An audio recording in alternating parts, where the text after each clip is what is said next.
एक और मेथड है जो इसी टाइप का है, उसको हम लोग कहते हैं चंकिंग मेथड। चंकिंग। पहला टेक्निक थी सीखे थे लिंकिंग, दूसरा था कौन सा था अभी जो सीखे? Acronyms, mnemonic chains. ओके, तीसरा जिसको बोला गया है चंकिंग मेथड। अब चंकिंग में क्या करना है देखो, अब जैसे एक सीक्वेंस में आपको देता हूं नंबर्स की,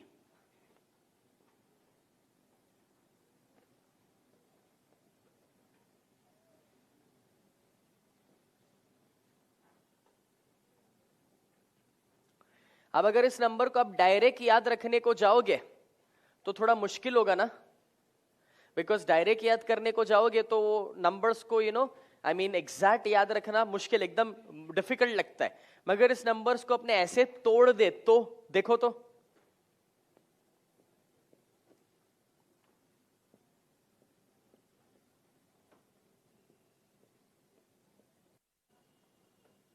कि जो सीधा नंबर था उसको जब अपने 427 अलग किए, 637 अलग किए, तो थोड़ा इजी हो गया। माइंड जैसे ही उसको देखेगा ना इजीली पकड़ पाता है। ओके, एंड इसी तरह से काफी बार अपने नंबर्स भी लोगों के याद कर लेते हैं मोबाइल नंबर से, सीक्वेंस में दिमाग में बैठता है। जैसे 98, फिर एक 98 अलग किया, फिर 250 अलग किया, राइट? तो इजीली दिमाग में बैठता है। आप समझ रहे दोस्तों? Okay, this is called chunking method. ये दो दो डिजिट में भी हो सकता है, तीन तीन डिजिट में भी हो सकता है, दैट्स फाइन। मैथ अपने इसी तरह से कोई बड़े शब्द को भी याद रखना इजी हो जाता है। जैसे अगर मैं यहां पर एक शब्द लिखता हूं,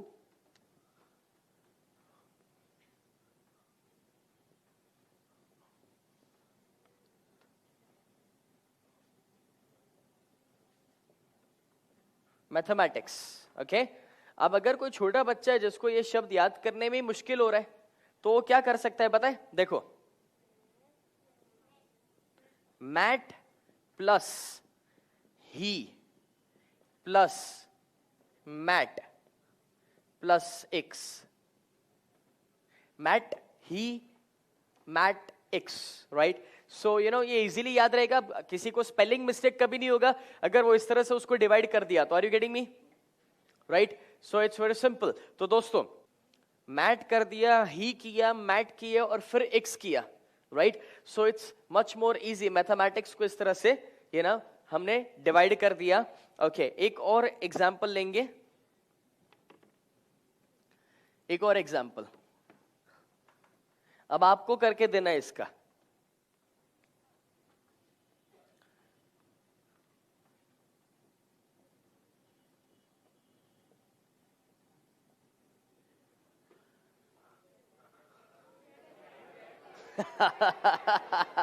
सो इजी, सो सिंपल। देखो, पहले 2 प्लस गेट प्लस,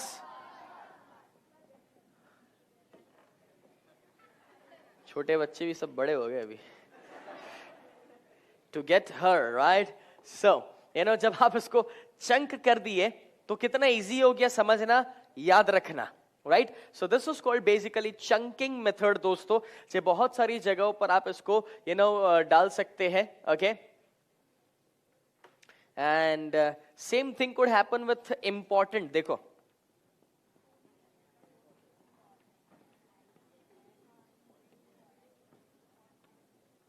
तो इसमें आई एम अलग किया, प्लस पॉट अलग किया, प्लस एंड,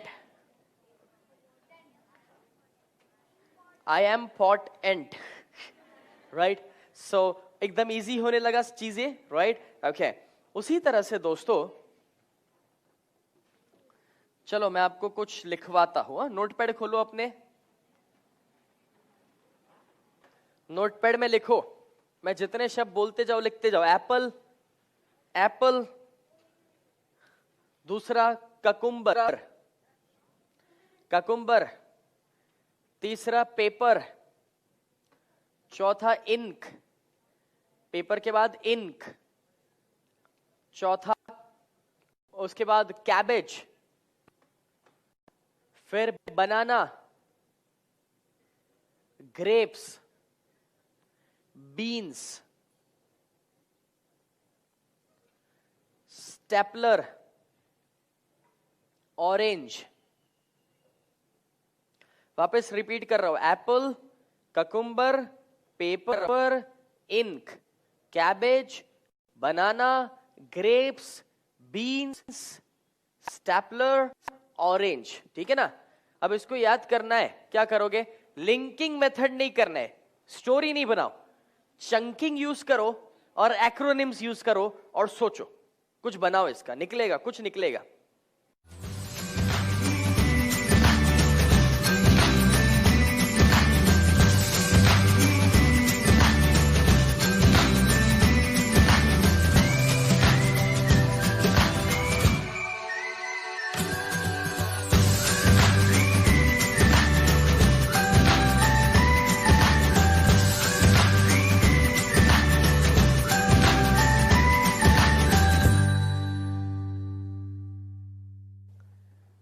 ध्यान से अगर देखोगे ना दोस्तों, तो उसमें ना 4 आपको फ्रूट्स के नाम मिलेंगे, दिख रहे?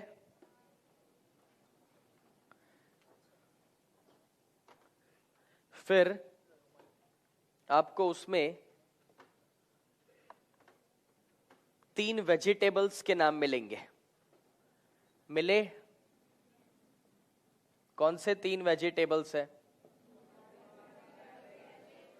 और उसमें 3 स्टेशनरी के नाम है।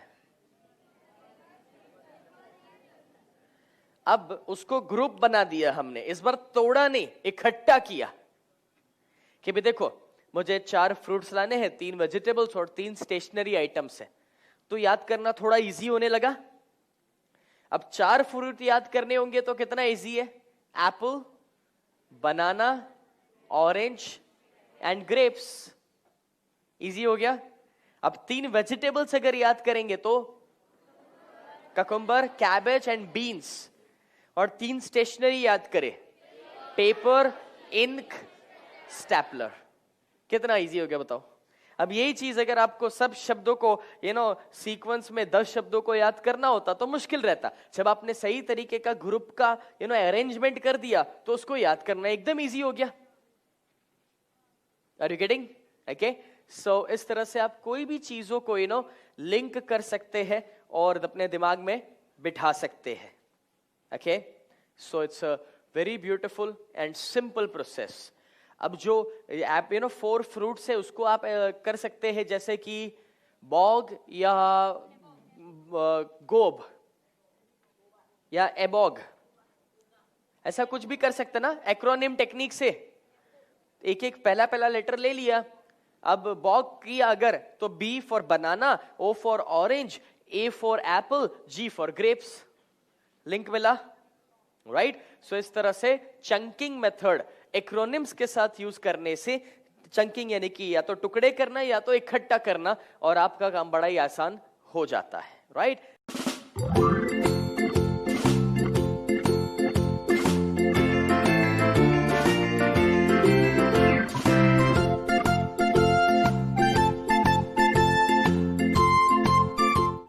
अगर आप अपने घर को मिस करते हैं तो सबसे पहले तो आप उनके टच में रह सकते हैं, मे बी ऑडियो कॉल या वीडियो कॉल के द्वारा, मगर इस बात का ध्यान रहे कि ज्यादा भी उनके टच में ना रहिएगा कि जिससे आप अपने घर को ज्यादा मिस करें।